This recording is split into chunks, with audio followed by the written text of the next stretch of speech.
Bem-vindos ao Último a Decidir, um podcast onde falamos com líderes que fazem a diferença.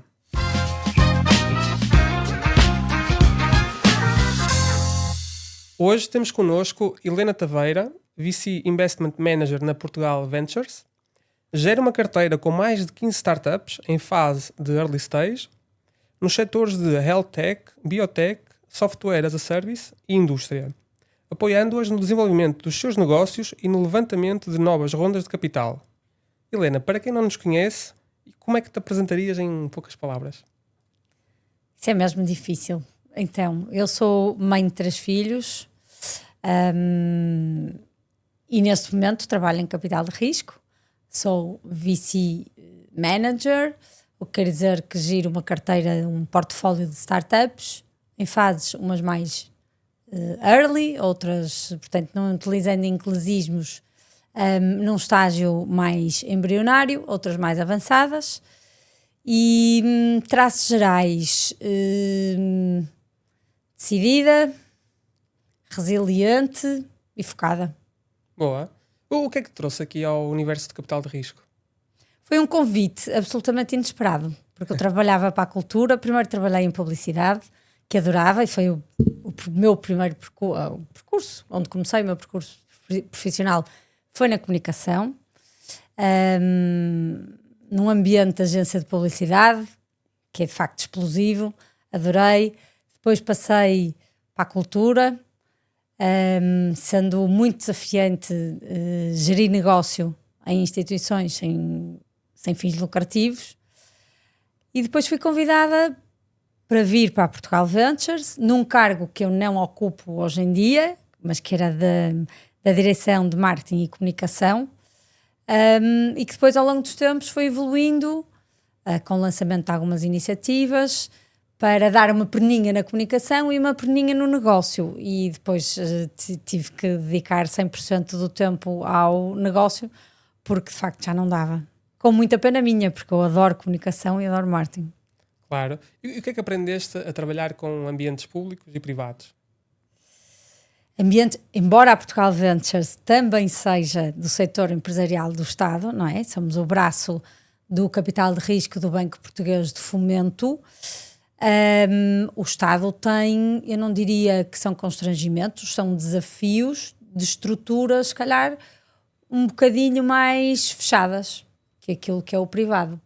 Mas dou-me bem a trabalhar com ambos.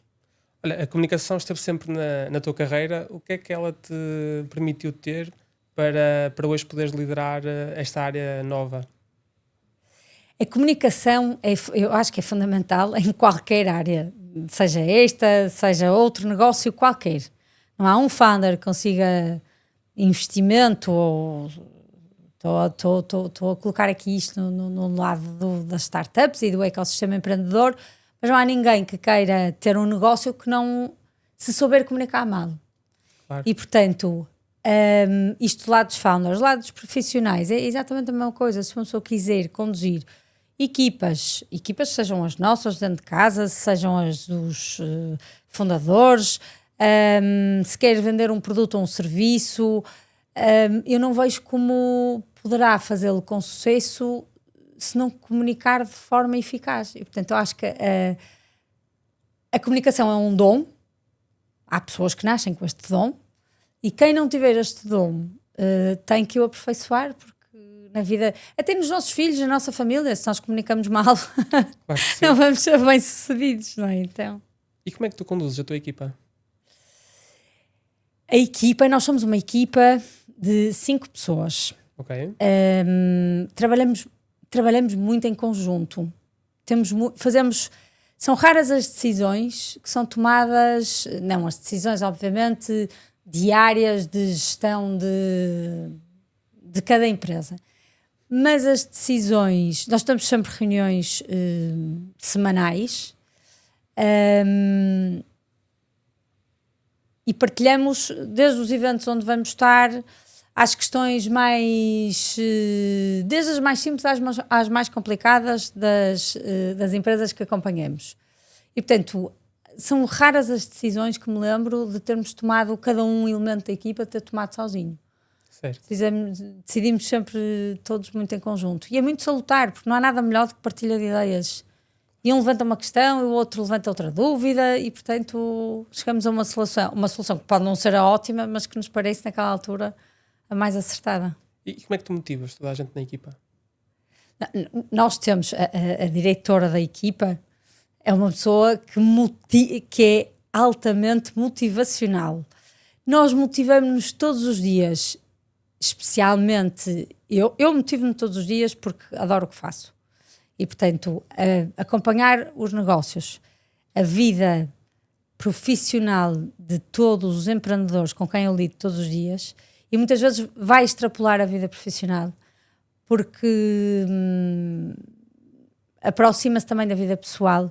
São grandes desafios, são grandes escolhas. Eles deixam para trás, se calhar, muitos sonhos para se dedicar a estas aventuras. E, portanto, o que me motiva todos os dias é este sentido de missão, de apoiar, caminhar com eles, ajudá-los. Eu sei que tens um carinho muito especial pela área do marketing. Foi difícil esta transição? Foi. Deixar tudo para trás? Foi. Claro que há alturas na vida das empresas que eu acompanho, sobretudo quando eles estão a ir para o mercado, que eu ainda vou buscar muito daquilo que fazia no marketing e na comunicação. Ajudá-los a montar todos os materiais, toda a comunicação, a pensar, a definir mercados, a definir targets. Portanto, às vezes aproveito, mas faz-me falta. Eu, quando decidi dedicar-me ao negócio a 100%, dizia que era um ótimo desafio e que para a comunicação já lá iam quase 20 anos. Agora, sinto, sei lá, eu acho que é um bichinho que está dentro de nós e é qualquer coisa que não passa assim. Esquecer, não é? Olha, passando aqui à parte das startups, como é que tu defines os critérios de avaliação de uma startup numa fase inicial? Eu diria que os principais critérios numa startup onde não temos avaliação, porque não temos tração, porque ainda estão a concluir protótipos, provas de conceito, pilotos, será em primeiro lugar a equipa. Claro. A equipa é fundamental. Se for uma equipa resiliente, se for uma equipa determinada, com muito foco e organizada, é uma equipa que, se tiver, a meio desta jornada, que fazer um pivot do negócio, falo-á com mais ou menos facilidade, mas falo-á com sucesso. E a empresa pode não prosseguir aquilo que pensou ser o core da atividade, mas se for sustentável financeiramente e se tiver sucesso, para nós está tudo bem também. Portanto, a equipa, eu diria que é de facto uma equipa coesa, focada, determinada, focada nos objetivos, sobretudo. É o primeiro critério. E depois vamos ao projeto em si. Ele tem que se diferenciar, tem que ter proposta de valor muito clara, diferenciadora de tudo aquilo que existe no mercado. E esse há de ser o segundo aspecto.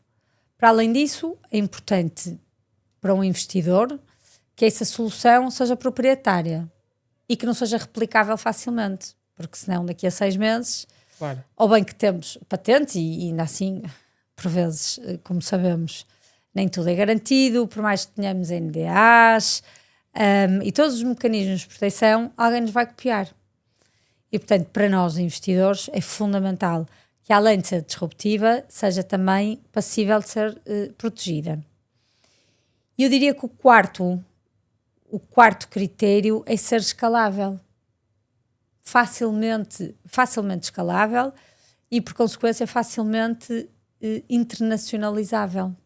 Porque se sabemos que o mercado nacional não é mercado, ou quanto mais não seja um mercado de teste, e rapidamente teremos que escalar produção de bens, escalar serviços, processos, e vamos ter que os vender noutras geografias, noutros mercados que tenham mais propensão e que seja mais fácil também comercializar estes tipos de tecnologia. E, portanto, eu diria que é, sim, em primeiro lugar a equipa, depois a solução, o ser inovadora, disruptiva, trazer qualquer coisa que mais nenhuma outra tenha trazido até ao momento.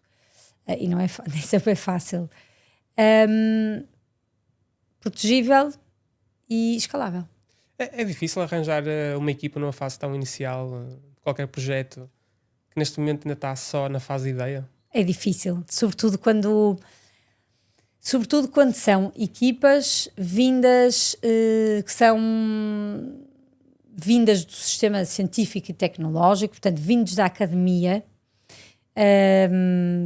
são, por norma, investigadores, portanto, com um know-how técnico absolutamente formidável, mas que depois nem sempre têm as competências de gestão necessárias para levar para a frente o projeto.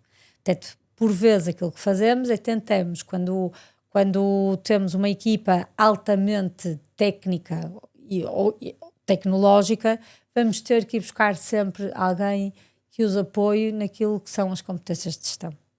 E já te passaram assim muitos bons exemplos pelas mãos?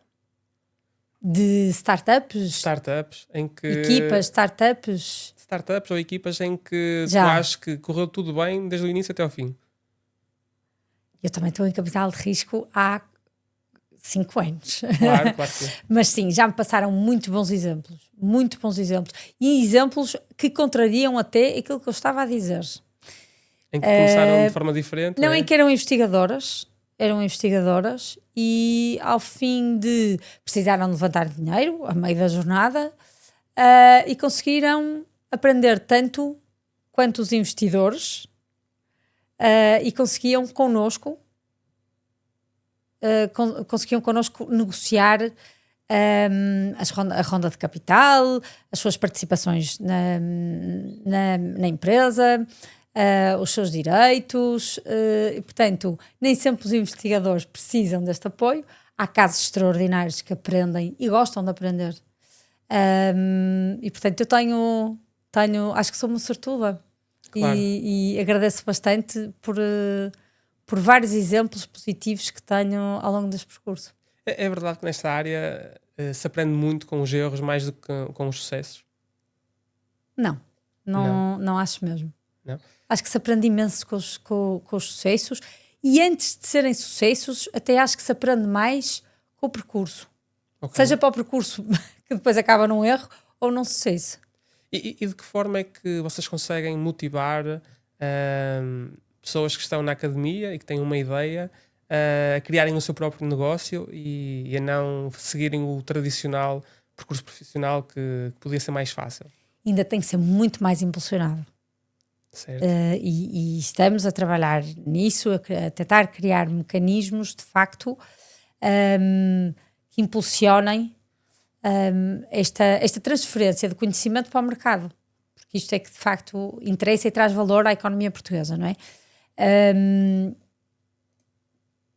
As universidades já têm feito um papel, as universidades juntamente com incubadoras, aceleradoras, têm feito muito esse papel de incentivar os gabinetes de empreendedorismo, as próprias cadeiras de empreendedorismo também dão um bocadinho dessa visão e colocam em parte a semente do empreendedorismo nos alunos, nos investigadores, por aí fora, que são precisos mais mecanismos, mais benefícios para que não fiquem nas universidades e passem cá para fora, são precisos de facto. É preciso haver mais algumas medidas de incentivo. Existem países com os quais nós podíamos replicar alguns modelos para termos ainda mais sucesso? Há países onde o empreendedorismo, sim, aliás, nós falávamos aqui há uns tempos atrás que o nosso desempenho tem melhorado, mas ainda não é um exemplo, quanto mais não seja na Europa, não é? Portanto, acho que temos aí muito caminho a fazer. Acho que a conjuntura económica também não ajuda,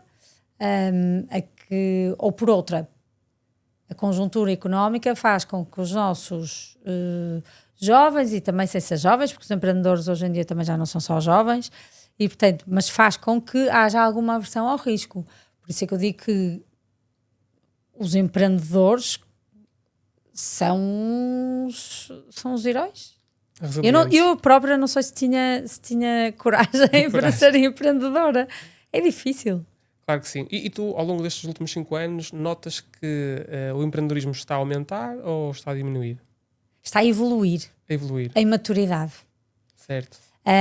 Nós, na primeira edição, da qual fiz parte, na criação e no lançamento, que era a Call Innova ID, nós tivemos muitas candidaturas, mesmo muitas candidaturas, e portanto não podíamos dizer que... E estávamos em plena pandemia.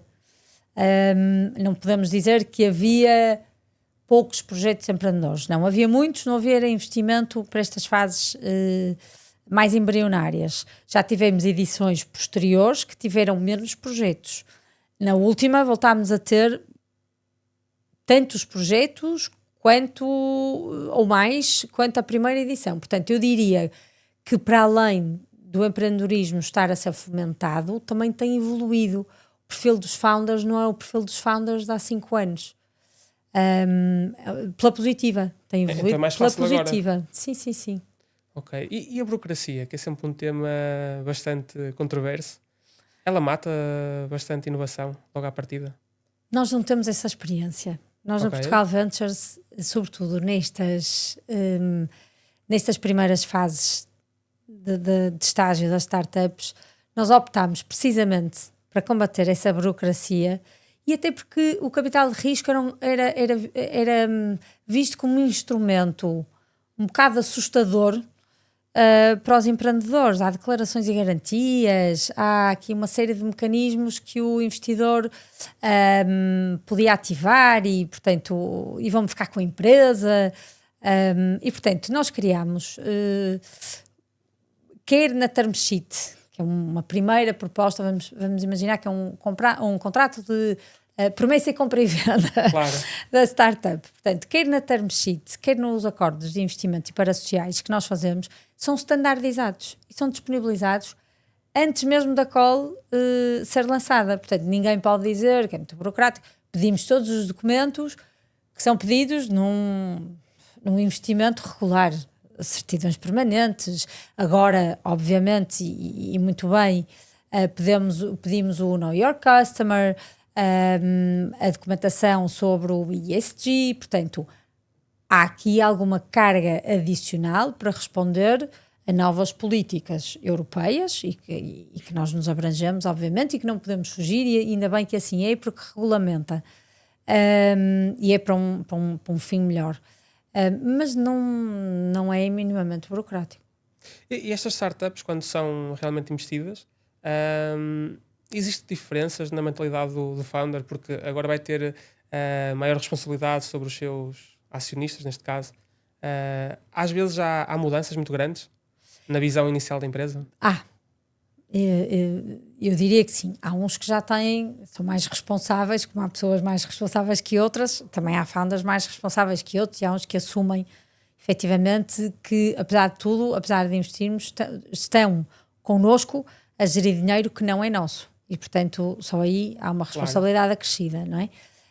E, portanto, há uns que já são responsáveis, obviamente, há outros que vão tendo essa consciencialização, até porque como nós temos um acompanhamento muito próximo, nas nossas até mensal em reuniões pré-definidas, mas acho que não passa uma semana, pelo menos das participadas que eu acompanho, que não falo com eles. E, portanto, a não ser projetos que já estão na carteira há mais tempo, que já correm mais sozinhos e por isso que não precisam de tanto apoio. Mas todos eles têm noção de que prestar contas é uma tarefa, uma obrigação, obviamente, e que gerir dinheiro, estamos a gerir dinheiro dos outros. Ok. Tu lembras-te assim de alguma decisão muito difícil que tenhas tomado neste âmbito, nesta área do capital de risco? As decisões de investimento são sempre Difíceis. muito difíceis, Claro. porque temos, apesar de reunirmos muita informação, de reunirmos com a equipa de fundadores, etc., nunca tens a certeza, como o próprio nome indica, isto é capital de risco. E, portanto, é sempre arriscado. O projeto ainda não tem quer dizer, ainda não tem tração. Portanto, Claro. quer dizer, por mais que uma pessoa tente mitigar aqui alguns riscos, temos sempre aquele friozinho no estômago, pensar, bem, será que estamos a fazer um bom investimento? E sobretudo em calls onde temos que deixar a maior parte dos projetos que se candidatam de fora, temos sempre aquele receio de estarmos a deixar um bom em detrimento de um melhor, não é? Claro. Pronto, e portanto às vezes ficamos com pena, efetivamente, de deixar alguns para trás. Nós temos um comitê e não decidimos sozinhos, e portanto isto, como num comitê, obviamente isto quer dizer, tem que ser consensual. Ficamos com pena, porque a carinha, ainda assim, apesar de não serem investidos, temos grande contacto antes da decisão de investimento, e é como nas pessoas, não é? As pessoas têm mais empatia ou menos empatia por outras, e há casos em que nos custa efetivamente não investir. As decisões, quando não corre bem, de encerrar os negócios, são decisões que nunca são fáceis, sobretudo com founders que sempre tiveram uma trajetória muito responsável, e por qualquer motivo, ou porque o mercado não pedia aquele produto, eles não conseguiram chegar ao mercado, ou porque não conseguiram angariar capital privado a tempo de conseguir que o projeto sobrevivesse, é sempre difícil. Claro. É sempre muito difícil. Portanto, é o investimento e o desinvestimento. Certo. Imagino que nesse comitê existam sempre dados e uma análise estratégica das participadas e tudo mais. Mas há também lugar a gut feeling, ou não? Há gut feeling. Há gut feeling. Porque às vezes nem tudo são dados. Nem tudo são dados. Sobretudo porque quando estamos a falar de novos investimentos, por mais acesso a dados financeiros que nós tenhamos, a projeções, a roadmaps, são projetos que são muito iniciais e, portanto, será que aquilo vai mesmo acontecer? É por isso que eu dizia há pouco que as equipas são determinantes. Claro. Porque o roadmap pode não ser cumprido. Eu, enquanto founder, talvez tenha que ir levantar dinheiro noutro sítio, não sei, noutra geografia, portanto, tem que ser ágil, tem que ser resiliente, não posso desistir, tenho que ser atento a outras oportunidades, porque se tiver que fazer o pivot também faço. Não é? Claro. Ou se não tiver também não faço, mas tenho que ser resiliente, tenho que aceitar, tenho que, acima de tudo, eu acho que uma característica que não mencionei nos founders e nas equipas, mas sobretudo nos CEOs, na equipa de gestão, é serem bons ouvintes.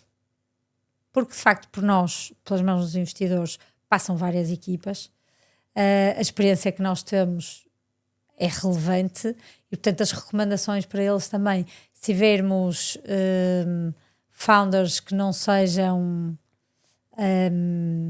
abertos a sugestões, de facto vai ser mais difícil. Claro.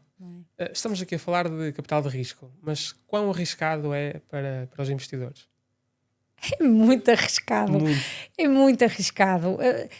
Na Portugal Ventures nós investimos em estágios diferentes de empresas. E, portanto, eu acredito que apesar de ser capital de risco e ter risco à mesma, há fases mais avançadas em que se calhar é menos arriscado. Eu diria que nesta é um voto de confiança. Ok.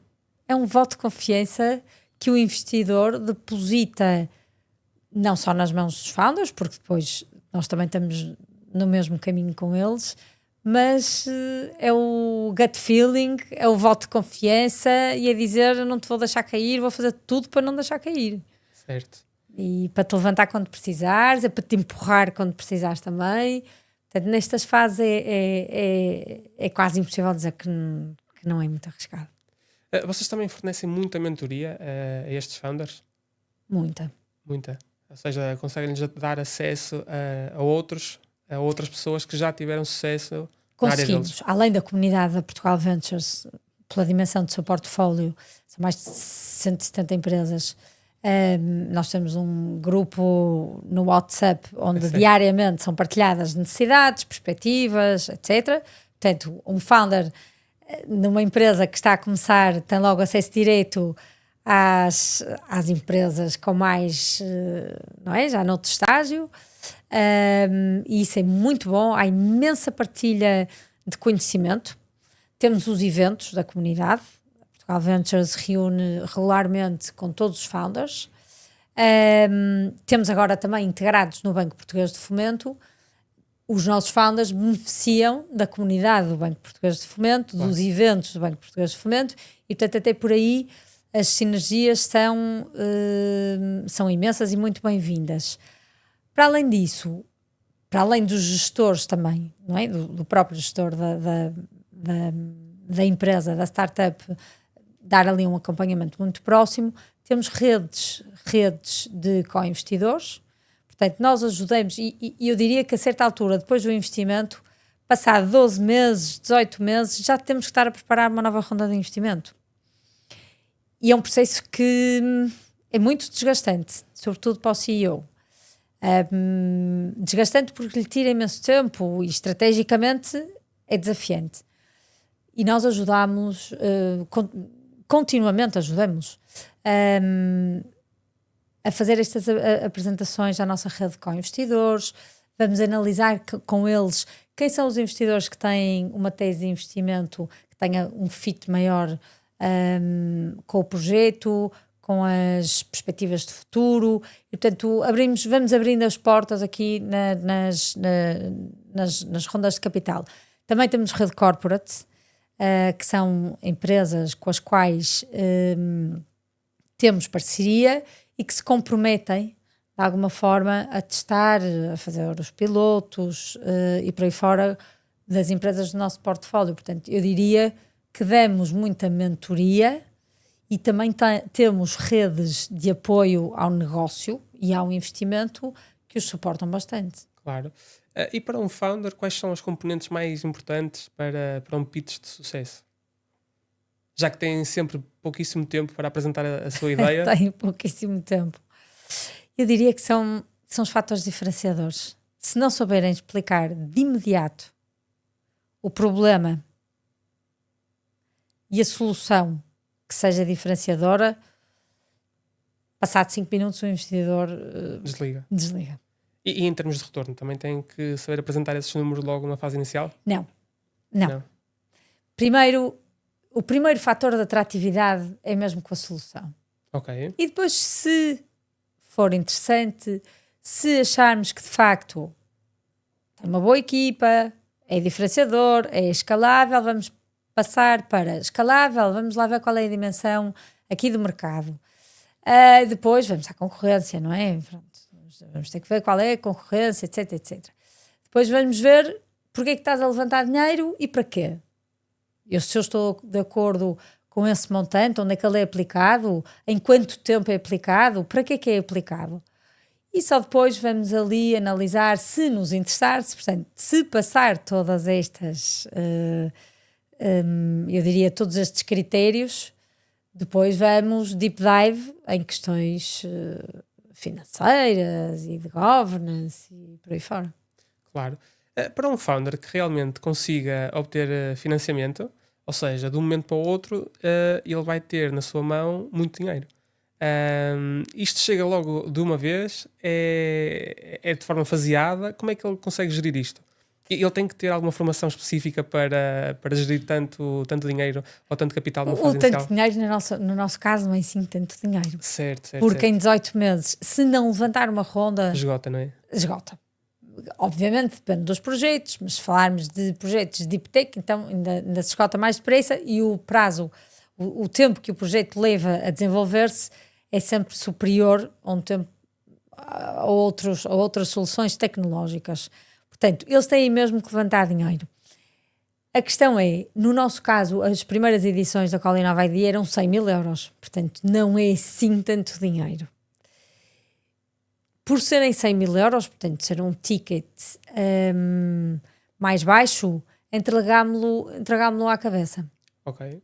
Nesta quinta edição, elevámos um bocadinho a fasquia, vamos fazer investimentos de 150 mil euros, mas vamos fazer por tranches, precisamente, em 2 tranches. Porquê? Porque vamos estabelecer, acreditamos que isto é benéfico não só para os investidores, obviamente, mas é para os founders também. Porque se tiverem milestones, são os objetivos. Se tiverem objetivos e andarem a correr atrás do objetivo para o cumprir, E para vai ser receberem a sempre... próxima tranche, não é? Claro, Assim é Portanto, diferente. é sempre mais benéfico. Certo. Ajuda-os a nós, investidores, e a eles também a focar-se naquilo que é prioritário e essencial. Certo. Olha, quais são as áreas neste momento que mais te entusiasmam? Ou seja, estamos a ver aqui uma total transição digital, como áreas como a inteligência artificial. O que é que neste momento estás a ver no mercado que achas que vai ter mesmo muito futuro? Eu diria que a inteligência artificial já não é uma área, é uma ferramenta. Uma ferramenta. E, portanto, até há relatórios que dizem que o investimento em negócios puramente AI tem caído desde o início do ano. Onde eu acho que vai haver, e por razões óbvias, infelizmente, vai haver um crescimento do investimento de capital de risco é na área da defesa. Sem dúvida, até por disponibilidade dos fundos europeus, não é? E obrigatoriedade também da participação do Estado em ter maior dotação para a defesa. Projetos que muitas vezes não são criados a pensar no setor da defesa podem ter o dual use e muitos deles têm com referência e são tecnologias que se aplicam à defesa. Portanto, eu diria que defesa, espaço serão as áreas talvez mais promissoras, nunca deixando para trás biotecnologia, nanotecnologia, energias limpas. Esses são sempre setores onde vai haver aqui interesse por parte dos investidores de capital de risco. Diria também que food tech tem desaparecido aqui na Portugal Ventures, tem aparecido. Eu acho que também é um problema nacional. Ainda é muito emergente, mas precisávamos efetivamente de mais projetos de food tech, até porque nós não comemos tecnologia e portanto convinha que houvesse soluções inovadoras que utilizassem a tecnologia para nos dar aqui outras alternativas para nos sustentar. E logística,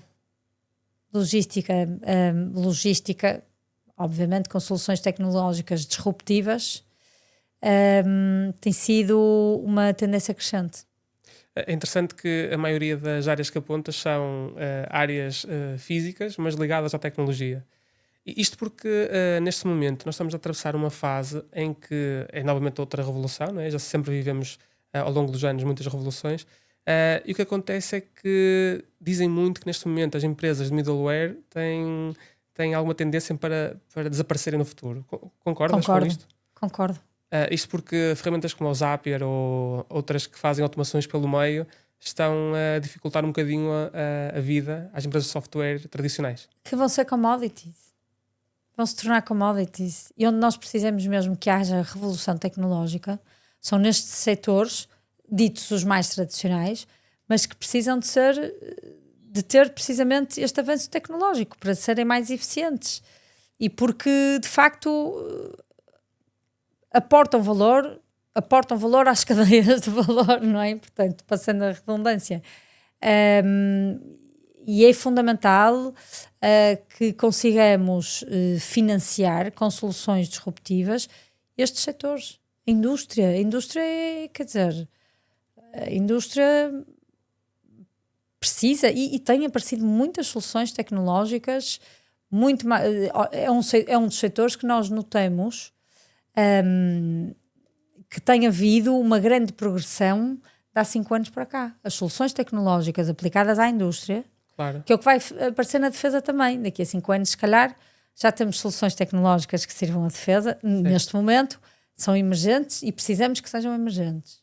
Não é? E quando há assim um caso negativo, ou seja, quando somos apanhados de surpresa, uma empresa que tenha começado há 2, 3 anos e neste momento está a ser apanhada de surpresa pela AI, Como é que vocês ajudam? Ou seja, se houver realmente um encerramento de portas, como é que se comunica isto à equipa? Ou seja, é realmente muito difícil agora realocar as pessoas para outros projetos. Ou seja, as pessoas têm a sua vida. É sempre difícil, não é? Vocês Sejam dão ajuda equipas. nesses casos? Damos. Já temos tido, infelizmente, já temos tido alguns casos, não muitos, mas temos tido alguns casos e aquilo que nós tentamos fazer, uma vez mais, porque o portfólio é vasto, porque, e muitas vezes aparece no grupo dos founders, precisamente, tenho aqui alguém com este perfil, pronto, e a comunidade vai-se entreajudando, como também vamos aos nossos parceiros corporate, às nossas redes de contactos e tentamos efetivamente ajudar. Olha, dessas 170 empresas que mencionaste há pouco do vosso portfólio, quando é que vocês dizem que a missão está cumprida? Ou seja, tudo correu bem e agora a empresa na prática pode voar sozinha? Eu diria, assim, das 170 eu não sei, porque nós só gerimos na carteira de novos negócios 61. Okay. Ainda assim, e é muito relevante, ainda assim nós dizemos que o fator de sucesso de um investidor de capital de risco é quando faz um exit de sucesso. Para nós, nas empresas que estão a começar, os nossos exits de sucesso são o levantamento das primeiras rondas de capital. Okay. Significa que já conseguiram validar a solução e conseguiram atrair investimento privado que permite que eles continuem a desenvolver o projeto. E, portanto, eu diria que esse é o nosso primeiro exit. É o nosso primeiro sucesso. Conseguimos fazer o onboarding de investidores privados que acreditam como nós no projeto. Muitas vezes nós fazemos, quando temos disponibilidade financeira para tal, fazemos follow-on investments, portanto, vamos acompanhar o investimento inicial com este co-investidor, o que dá um sinal muito positivo ao mercado. E, portanto, esse é de facto um fator de sucesso. Olha, o que é que tu gostavas de ver acontecer neste ecossistema nos próximos anos? No ecossistema empreendedor português? Gostava muito que houvesse um crescimento exponencial de grupos grandes, médios, económicos, portanto, os corporates, pudessem dotar ou pudessem prever na sua atividade